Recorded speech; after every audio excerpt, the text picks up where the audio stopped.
Hello, you're watching the Technology Magazine show brought to you by Technology Magazine, Data Center Magazine, AI Magazine, Mobile Magazine, and BizClik.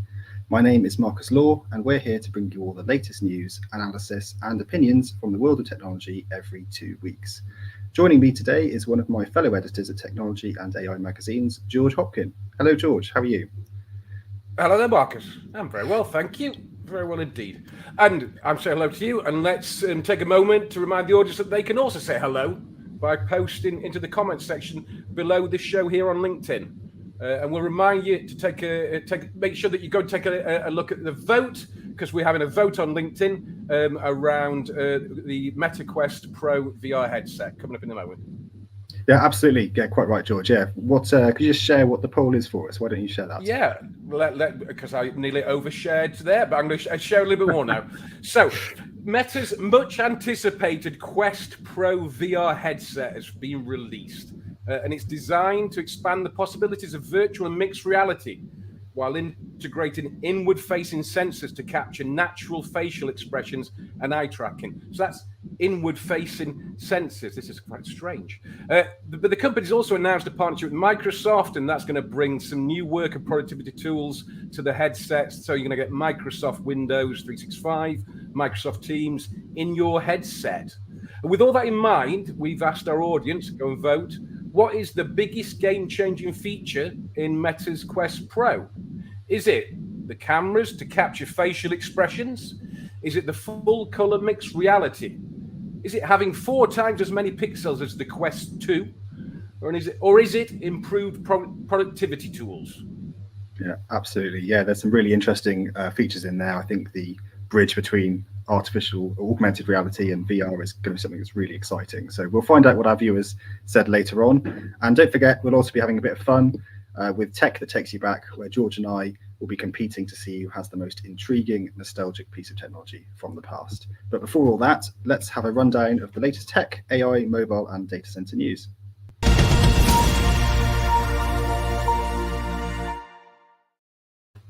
So kicking this off, I wanted to share a story written by mobile and data center editor Jose Warbank, who shares the news that AWS has announced plans to launch a new Asia-Pacific region in Thailand. So globally, AWS has announced plans for 24 more availability zones, which will be situated across 8 more AWS regions: Australia, Canada, Israel, India, New Zealand, Spain, Switzerland, and Thailand. So alongside all this, AWS also plans an estimated investment of over $5 billion in Thailand over the next $5 billion in Thailand. I don't pay for myself. Absolutely. Yeah. And also from mobile, Jose again writes about a new wireless broadband alliance industry report, which reveals that 1/3 of service providers, tech vendors, and enterprises plan to deploy Wi-Fi 7 by 2024. One of the WBA annual industry report findings revealed that Wi-Fi 7 will prove instrumental in advancing our current Wi-Fi capabilities, offering users new technologies like multi-link operation and time-sensitive networking. But that's enough from me. George, what highlights do you have from Tech and AI magazines? So, what are the stories from me this week, and covering some of the issues that we've covered many times in the past, and these stories are going to keep cropping up, and then they keep cropping up for the foreseeable future, apparently, because demand for cybersecurity professionals in the United States continues to outstrip the available talent, we've been told. Not only that, the roles that are going spare are becoming increasingly more specialized. So we're seeing fragmentation into penetration testers, threat analysts, and others, rather than just cybersecurity experts, which I guess does sound a bit self-validating, doesn't it? Really, cybersecurity expert, well, that could mean anything. So, cybersecurity workforce analytics platform CyberSeek discovered demand for cybersecurity staff grew 2.4 times faster than the overall rate for the other roles across the US economy. So 2.4 times more than any other role in the US economy, cybersecurity roles. Employers listed just shy of 770,000 openings for cybersecurity positions up until September. So it does look like it's going to hit the million before the end of this year. And I guess the question is that a million or more vulnerabilities that aren't being dealt with if we can't get the staff. This staff shortfall is something that keeps cropping up. We keep hearing it from everybody that there is a skills gap, particularly in cybersecurity. And until it's plugged, the world might not be safe. That's what we've got to assume is the case.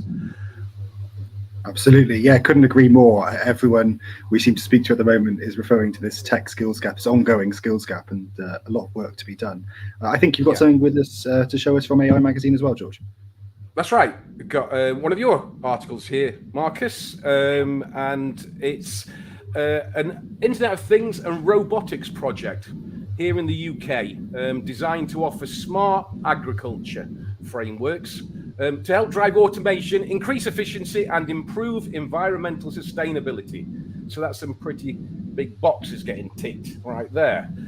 This is being led by the UK's big phone company, British Telecom, BT, and they've said that these Internet of Things powered robots will assist farmers by carrying out energy-intensive physical farm processes.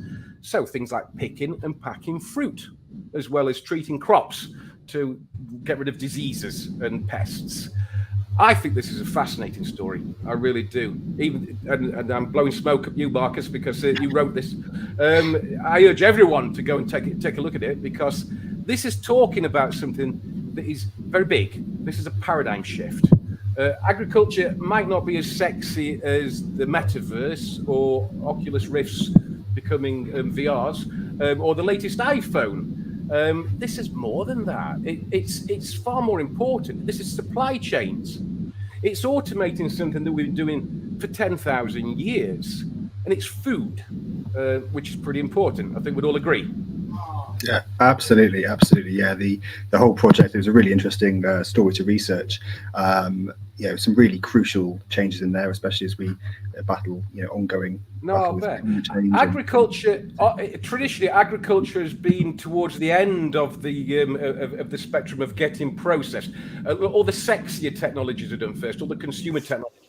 Agriculture and those dirty industries, worthy industries, tend to be a little bit further down the line. They are the fundamental industries that are going to change the world, aren't they? Yeah, absolutely. Yeah, thanks, George, for that. So we'll go to a break now, but still to come, we'll be going head to head in tech that takes you back. So go and put the kettle on, and we'll see you in 5.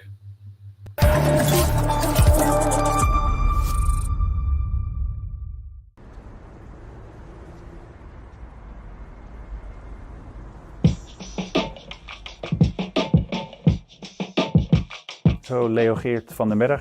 I'm the director for the fixed networks, working in the technology department in VodafoneZiggo.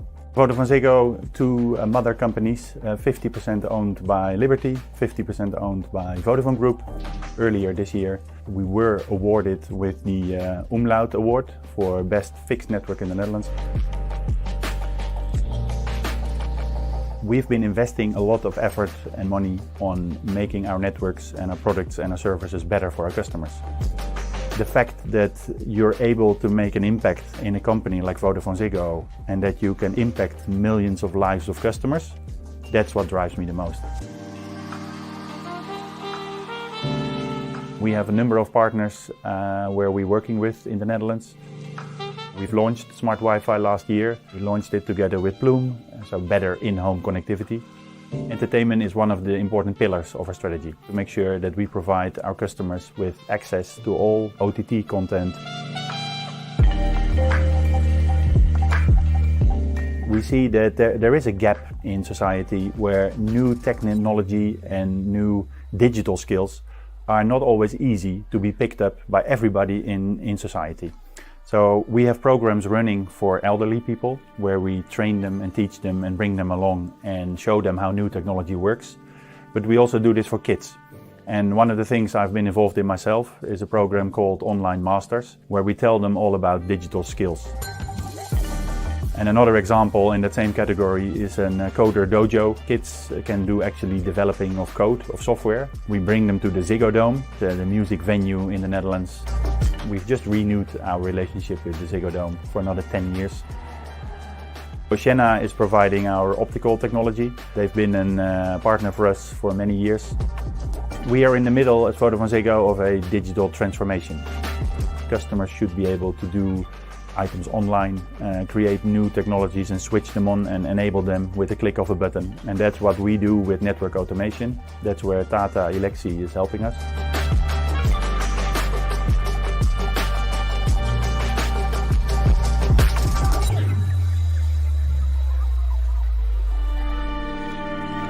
We now see that gaming becomes more and more online gaming and cloud gaming. And there's many examples where this innovation will continue.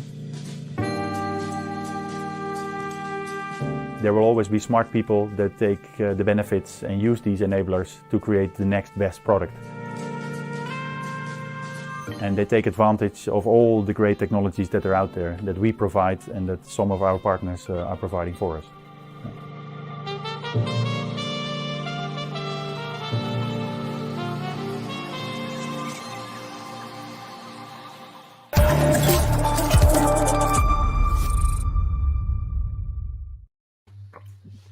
Hello again, welcome back. So let's move straight on and take a look at the results of that poll. So George, why don't you just remind everyone what the poll was about and how did it go?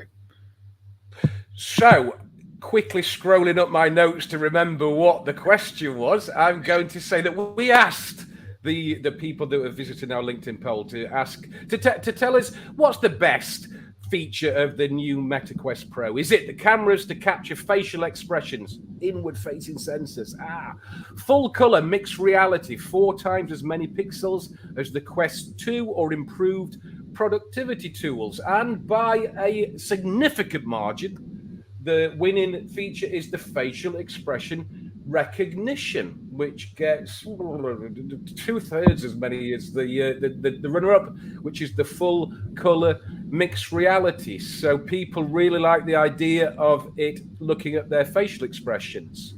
Yeah, is that absolutely. something that you're ready for, Marcus? Because you got a Quest 2, I believe. I have got a Quest 2. Yeah, it's not used to its full potential, I'm afraid. But yeah, I think some of the tools announced with the Quest Pro are really interesting, and this move into the metaverse that is widely discussed now, having facial. I remember those early sort of promo shots of Mark Zuckerberg on the Meta adverts with that sort of slightly less than sophisticated, I think it's probably fair to say, the pictures. I think as the technology improves, which clearly it's going to, I think there's some really advances to be made. So yeah, exciting times ahead. Yeah. Exactly. Yeah. No, we're seeing this all play out and will be for quite some time. The metaverse is still quite an undefined thing, I think. So yeah. Absolutely. Well, enough of that. It's time for what you've all been waiting for, live from London and Nottingham. Excuse me. It's tech that takes you back.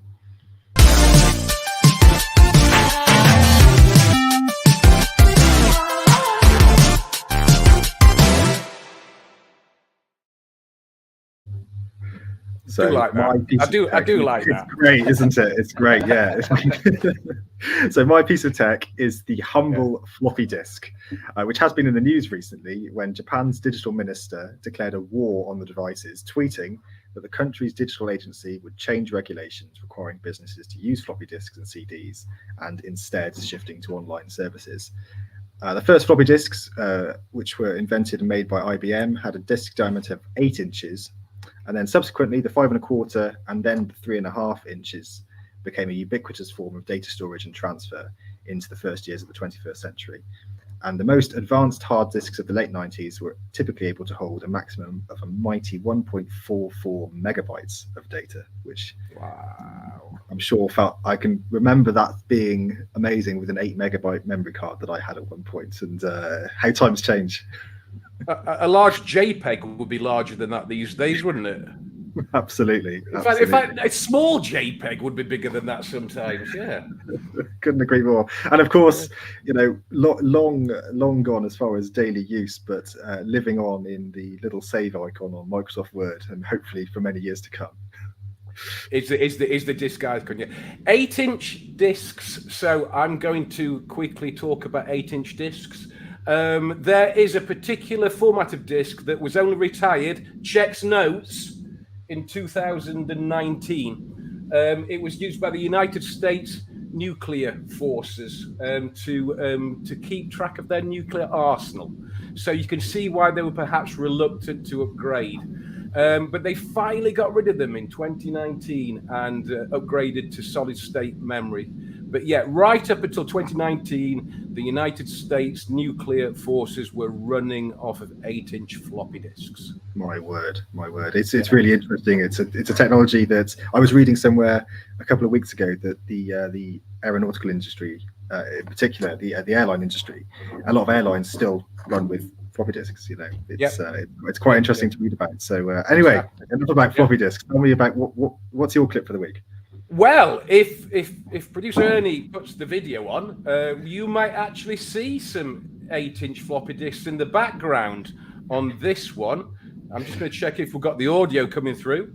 No, we haven't. That's fine. So I'm going to talk us through on this. So this is War Games. This is the trailer for War Games, and this movie marks its 40th birthday next year. It was a big hit with geeks like me. It wasn't particularly a big hit at the movies. It was just the geeks, I think, that liked it. But another person that really liked this movie was the US president at the time, Ronald Reagan. Apparently, Ron saw the movie and genuinely asked his generals, could something like this happen? Like that happen? And his generals said to the president, not only could this happen, far worse things could happen. The truth could be far more dangerous than fiction. So it does look like War Games, 1983, was a movie that led directly to some of the first national security directives regarding computer security. And I think War Games is essential viewing for everybody in 2022. We're far too close to midnight on the nuclear countdown, so I think everybody should be watching War Games, Threads, and various other 80s movies in order to get a good feeling of the Cold War about them and stand down. Absolutely. Well, War Games, shall we play a game? I also, by the way, listening to that, I heard they had samples from Galaxians and Pac-Man in the movie trailer. Fantastic. All very 80s. Love it. Well, we've had a voice from above, producer Ernie, who votes for George. So congratulations, George.